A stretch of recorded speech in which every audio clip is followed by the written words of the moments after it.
We begin with a mega mirror now impact. Now, over the last few months, we've been relentlessly questioning just how safe citizens' Aadhaar data is. And now the government has finally stepped up to allay these concerns. The UIDAI has released a new two-layer safety net that will protect your Aadhaar. This will include a randomly generated virtual ID and a limited KYC process. This comes after an RBI-backed research note flagged security concerns on Aadhaar. In fact, Faye D'Souza, our executive editor, now joins me with more on that. Faye, of course, this is something that we've been flagging and demanding for quite some time now. And the government, one must accept, the government has actually listened and acted on it. This has come, Kavita, interestingly, from the Information and Technology Ministry and the UIDAI. And this obviously is an indication, like you said quite rightly, that the government is listening, that the UIDAI is listening, that the concerns that people have been voicing about the fact that they're worried about the privacy levels of their data are actually being taken into consideration. Now, this is a slightly complicated process, and it will take a minute or two to explain what this does. And the aim of this whole process is, you and I have been given a unique identifying number, which is the Aadhaar number, what we call the Aadhaar number. We're now required to, whenever we want to get verification based on Aadhaar, we hand out this Aadhaar number to whoever seeks the verification. As a result, now you have to remember, you will only be given one Aadhaar number in your entire life. If that Aadhaar number is compromised, you can't generate another one. So the whole point of this process is to make sure that you are not handing out that Aadhaar number to everybody, and there is a limit. They're managing to limit the number of people who have access to your actual Aadhaar number. That's the one we want to keep confidential. So there are two layers that will be created. Now, the second layer is of something called a virtual identification or a virtual ID. This is a randomly generated 16-digit number that will be created on top of your Aadhaar number. So what this will mean is basically, instead of handing out your Aadhaar number, you will be handing out your virtual ID. And your virtual ID, the UIDAI will give it a limit, and you will have to keep, it will expire, you will have to generate it again. We will all have to keep generating it again. This is sort of like a password that expires that you have to generate again.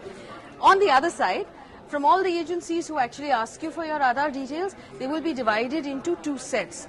The global agencies will actually be given the authority to get your Aadhaar number and all of your details. These will be special, important, agencies. The rest will be authorized to only get your 16-digit number. And with that 16-digit number, when they key it into the system, they will be given a UID token. They will not be given all of your details. So that way there will be an entire set of agencies who will be able to verify you based on Aadhaar, but they will not be able to access your information, or they will not be able to dip into the database and take out all of your details. There will only be a certain number of agencies that will have access to all of that. So this is what we've understood so far. Now the government is obviously, there are a couple of things that have to happen here. We will all have to generate the 16-digit IDs. All the agencies will have to figure out which of the two categories do they fall into, and they'll have to get their systems ready to generate the token and to accept the ID. So that's where we are right now. There's now, of course, a lot of cybersecurity experts are going to be digesting this information to find out what it means, how much more secure will it make us. And we have to also remember, we've handed out the Aadhaar number already to a lot of people. Can you roll that back if it's already out there? Are we now bolting the doors perhaps after the horses have run off? These are all questions that the cybersecurity experts are looking at this point. But for the time being, from where we're looking at it, this is positive. This is proactive, and the government and the UIDAI has taken steps to assure the citizens of India that they're making this more secure, and that is positive and in the right direction. Kavita? Right. Faye, in fact, just to verify it, break it down a little more for our viewers. What are you essentially telling us? What you're telling us now, does it mean that, like, for instance, if I'm taking a cab, I need to give an OTP number to the driver, or if I'm shopping online and I'm using my credit card, I give an OTP number that is generated randomly every time I use my credit card. will this virtual ID function somewhat on the same lines?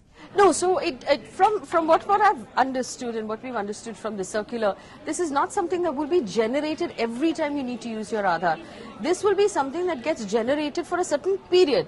So I assume this is sort of like a password, or you know how sometimes you're asked to just, like in your net banking, you're told your password is about to expire, reset your password. It's like that. You will have a certain period under which your 16-digit number will be valid, and then you will be asked to regenerate that 16-digit number and then regenerate it again. So it's not a one-time use where it gets regenerated every time you use Aadhaar, but it will be valid. It will have a validity period that the authority will set. According to the circular, we don't know what that validity period is right now, but I'm assuming that information will come with time.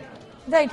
Faye, one more thing. Now we understand that all the agencies that use Aadhaar have to migrate to this new system by the 1st of June. Now we have a 31st March deadline to link Aadhaar with a host of services. Does it mean that that could be further pushed, and that, you know, we should probably wait and watch? Well, that's really an excellent question, Kavita. I'm not really sure. We're going to have to wait and watch on the, you're right about the fact that the deadline is the 31st of March, and this new system, it's not so much a migration as an enhancement of what the agencies are going to have to do. So imagine someone who has your Aadhaar number will now have to get your 16-digit number as well, your VID. So there's another layer that has been added that needs to be done, and there'll be a deadline for that as well. So you're right, you know, we'll have to wait for all of this information to come out. So far we have a 4-page document that's come out from the ministry that we're reading into, and this is the information that we have. And one hopes and assumes that with time we'll have some more clarity on how this will work. Right, and of course you will be sitting late at night at around 9 o'clock with a host of experts debating and discussing this very issue, the 2-layer security net that the government has now released for Aadhaar, that the government is talking about. That is on the urban debate. Thank you, Faye. Well, moving on from there, the Madras High Court has urged the striking transport unions to resume work immediately. Now, the court has reiterated that the public should not be inconvenienced, especially with festive season around the corner, and buses should be operated as soon as possible. That is news coming in Tamil Nadu, where there is a bus strike underway. Remember, the bus strike has been underway since the last 6 days. The Madras High Court has now intervened and has urged striking transport unions to resume work immediately. The court has reiterated that the public should not be inconvenienced with festive season around the corner. We know Pongal is this very weekend, and the High Court has said that buses should start operations as soon as possible. That strike is now in its 6th day, and the Madras High Court has called for immediate resolution, even as the impasse builds between the striking unions and the state government. The government, of course, earlier in the day did say that they would release a sum of 750 crore rupees, which would cover a part of the arrears that are due to the bus drivers, and that this would be paid out before Pongal, which means before this weekend. However, the Madras High Court has now called for immediate resolution to that strike.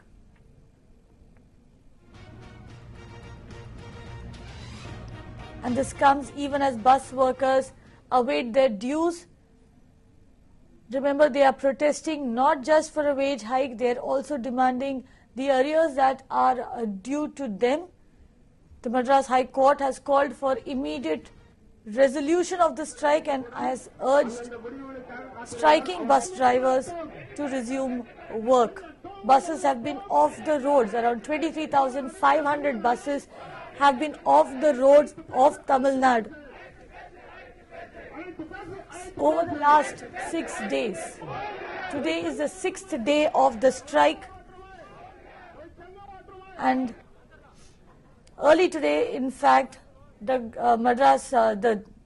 Tamil Nadu state government had said it would release a sum of 750 crore rupees. This would cover a part of the arrear payout that was due to the bus drivers. This payout was to be given to them by before Pongal. In fact, Pramod now joins me with more on that. Pramod, we've seen a lot of action today as far as the strike is concerned. What is the mood amongst the bus drivers now that the state has moved one step forward? The court has also requested them to take back the strike. Will we see the strike being called off soon?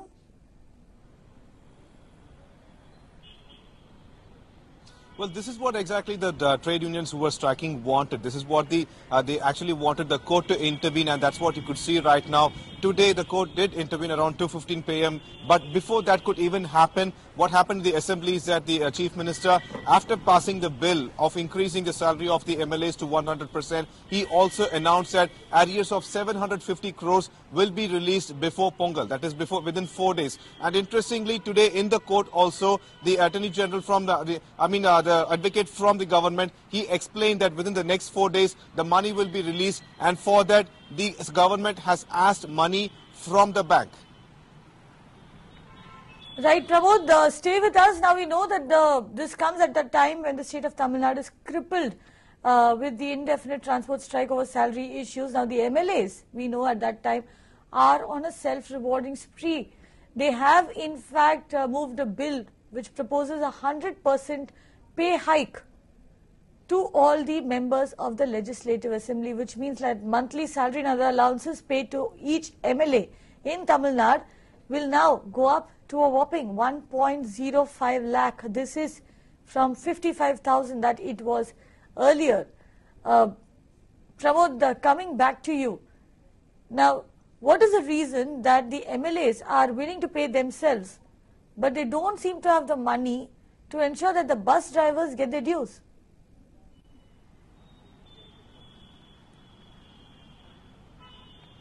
Well, the government has made it very clear that it is having a financial crisis and that they cannot pay a pay hike of 2.57%, which is considered as a factor multiplication and not the kind of like this arrears that comes up to 7,000 crores. That is why they are ready to pay 750 crores, provided which the bank gives them the loan that is we have asked for. The second issue is like, as you mentioned, yes, the MLAs have got a 100% pay hike. This was announced back in July during a period of crisis in the state where we did not know like which MLA is going to side with which person, OPS or EPS. Finally, EPS gave this kind of scheme and he has brought them back together. This is what the kind of like explanation even TTV Dinakaran, the MLA from RK Nagar is giving us. He states that this move was nothing but to consolidate the MLAs together, to keep them in one pack. That's why the EPS has given out this kind of information. On the other hand, DMK calls this very insensitive matter and also like passing a bill at a time when 1.43 lakh workers are protesting in Chennai. This is not something the Chief Minister should be doing. This is what MK Stalin, the working president and the opposition leader says on the assembly. Right, which means, Pramod, like you're pointing out, the politicians are back to playing politics over there. They are gifting themselves a pay hike. They are not giving the money due to these drivers, and for that they are claiming that there is no money left in the treasury, but there is enough money to pay the MLAs a 100% salary hike. Pramod,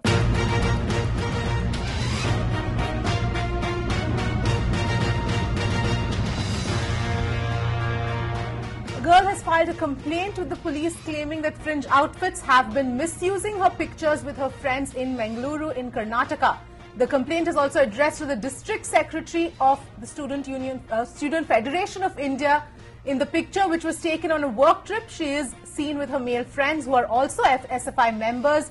But some alleged pro-Hindu activists have been misusing the pictures to spread false messages on social media, claiming that friendship between Muslim boys and Hindu girls is leading to love jihad. Let's go across to Imran for more details on this. Imran, what more can you tell us? What are the details that you're picking up on this? Well, the thing is that it's been almost 24 hours since the complaint has been filed by the District Secretary of the Student Federation of India about her image being morphed and made to look alike that she was very close to a Muslim boy, and that the image was spread across the social media sites and trying to defame her, and also the right-wing activists were threatening her not to go out with Muslim boys in future. Now, the girl braving this threat filed a complaint with the Commissioner of the Mangalore Police, However, unfortunate thing is that even though 24 hours have passed, but no arrests have been made in this case. Over this, the boy who was mocked in the picture, he's been also been threatening messages have been sent to him, and also he said that if he ever contacts this girl in future, there he will be trashed. Now the Bajrang Dal will also give out a warning to all the couples or people of boys of inter communities meeting, or even a friendly nature of talk is not allowed. That way very clearly said, and also that if they found, their parents will be informed and they will be trashed. And also they said that anybody asking the parents that they not to allow their mobile phones to be given to the girls and social media sites to be deleted from their mobile phones. You see that in the past one week, the incidents of moral policing have increased in Dakshin Kannada districts, and what we're seeing is that regularly on a daily basis, the incidents of criminal policing are increasing. However, for the past 4.5 years, there was a lull in this incident.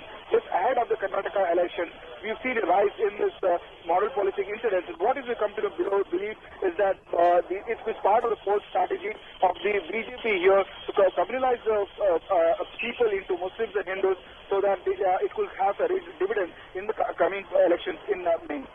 Absolutely, Imran. Stay with us. In fact, there's yet another similar incident that we'll get your inputs on. But before that, hear out what Nirmala Samant, an activist, had to say on this incident. Hindu लड़की जी थी, उनकी अच्छी friendly relations थे एक लड़के के साथ, लेकिन उनको काफी रोका गया है।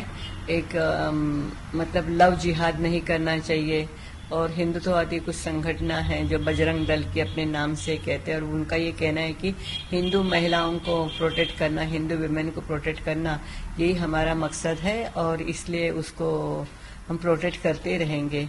तो इससे उसका ताल्लुकात लगाया गया है कि इस तरह से इंटरफेरेंस किसी भी पर्सनल मामले में कोई भी संगठन हो, उन्होंने नहीं करना चाहिए। इसका हम लोग स्ट्रांग प्रोटेस्ट करते हैं। Well, meanwhile in Karnataka, Chikmagalur, a college student killed herself after she was allegedly threatened by a worker of the youth wing of a prominent political party for allegedly speaking to a Muslim man. Dhanyashri, a first-year BCom student, was allegedly hounded by activists from Hindutva groups after she reportedly said on a WhatsApp group that she liked a Muslim guy. The police have recovered a suicide note of the deceased that claims that some men had in fact barged inside her home, threatened her family, alleging that she was falling prey to love jihad. The girl also claimed that she was threatened that her number would be forwarded to party leaders after she refused to give in to their warnings. A BJP Yuva Morcha member, Anil, has been arrested in connection with the case. Imran, in this particular case, this student was forced to take her own life, but there has been one arrest so far. Well, unfortunately, the fact is that the police have arrested only one person. In fact, 7 people had barged her into her house and threatened her family, and also had mentally tortured the girl, Dhanishri, who was a BCom student from Mudigere PBS College. The fact that just on a WhatsApp message, she was talking to her friend and said that she has no enmity with Muslims, and she says that I have no issues with Muslims. So, and I love Muslims. That status message was circulated widely among the right-wing activists who tracked all the social media messages. They called her, they went to her family members, they threatened her mother, and also mentally tortured her. The fact of the shock was such that for the girl that she committed suicide. Initially, it was the FIR was filed as a suicide, but later when the police investigated the matter, they came to know that the local BJP Yuva leader of Shimoga district, Shimoga city, was responsible for this whole incident, and they have arrested him. However, the fact is that there were 6 other guys who went to her house. They have not been named in the FIR. No arrest has been made in this matter. But unfortunate fact is that the girl had to take the extreme step, probably to convey a message that there's such kind of incidents are repeatedly happening in Dakshin Kannada district, especially to run up to the elections. Now, BJP has clearly distanced itself from this incident. Jagdish Shettar, who is the leader of opposition in the Karnataka Assembly, said that he does not support this. But however, we do not see any BJP leader condemning or any protest happening on the issue. All right. Thanks, Imran, for getting us the inputs on both those incidents.